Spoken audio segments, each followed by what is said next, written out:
Hello learners, welcome to Anant Academy.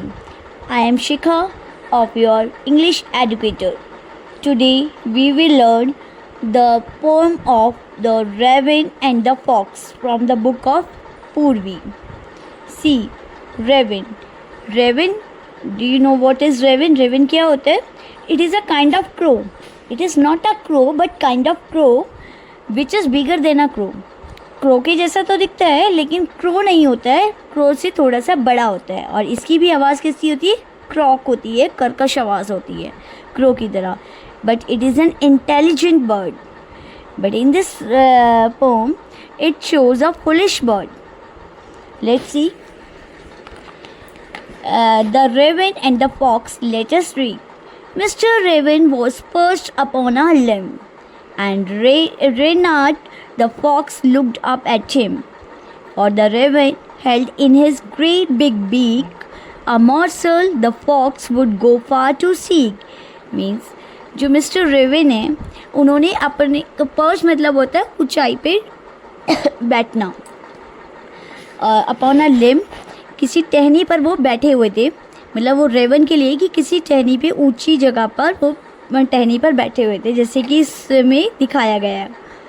And the रेनार्ड, जो fox का नाम है, इस फॉक्स का नेम है रेनार्ड, जो और वो उसे देख रही थी. For the raven held in his great beak. उनकी जो रेवन था, रेवन की बीक में क्या था? उसकी बड़ी सी बीक में क्या था? A morsel that fox would go far to seek.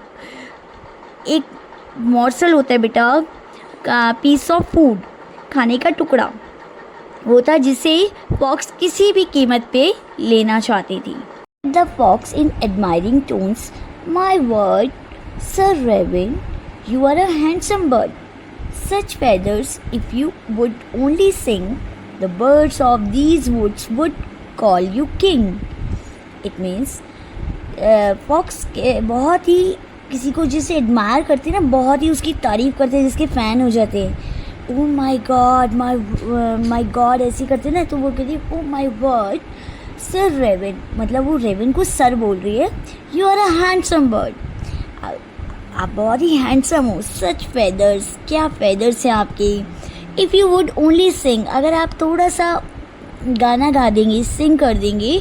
The birds of these woods, यहाँ पे वुड्स का मतलब होता है स्मॉल फॉरेस्ट. इस वुड्स के, इस स्मॉल फॉरेस्ट के जितने भी बर्ड्स हैं वो आपको क्या बोलेंगे? किंग. यानी कि वो उसको क्या कर रही है? फ्लैटरिंग कर रही है, बटरिंग कर रही है उसकी.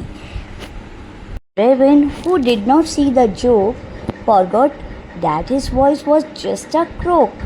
He opened his beak in his foolish pride and down fell the morsel the fox had eyed.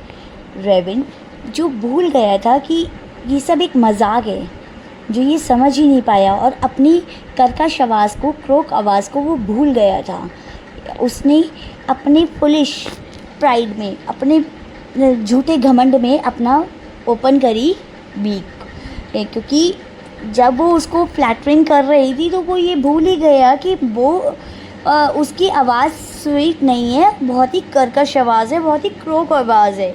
और वो अपनी झूठी तारीफ़ों में इतना मग्न हो गया कि उसने अपनी बीक ओपन करी और तभी क्या हुआ? उसके जो मॉर्सल था वो गिर गया, जिस पे फॉक्स की नज़र थी. Fox said I. हाँ, love the fox and now you know, ignore sweet words that make you glow. अब फॉक्स हंसते हुए बोलती है, अब तुम समझे कि तुम्हें जो स्वीट वर्ड्स बोले गए हैं जिससे तुम इतना ग्लो कर रहे थे, तुम्हें उसको पहचानना है और उसको इग्नोर करना है, किसी की झूठी तारीफ़ों में नहीं आना. Pride, my friend is rather unwise. I am sure this teaching is quite a surprise. इस पोइम के पोइट जीन डी का फोंटेन जो ये बताते हैं, घमंड मेरे दोस्त इज़ रेदर अनवाइज, बिल्कुल भी अच्छा नहीं है. और वो कहते हैं मैं ये बिल्कुल श्योर हूँ कि इस टीचिंग से आप बहुत सरप्राइज़ हुए होंगे कि हमें लाइफ में कभी घमंड नहीं करना चाहिए.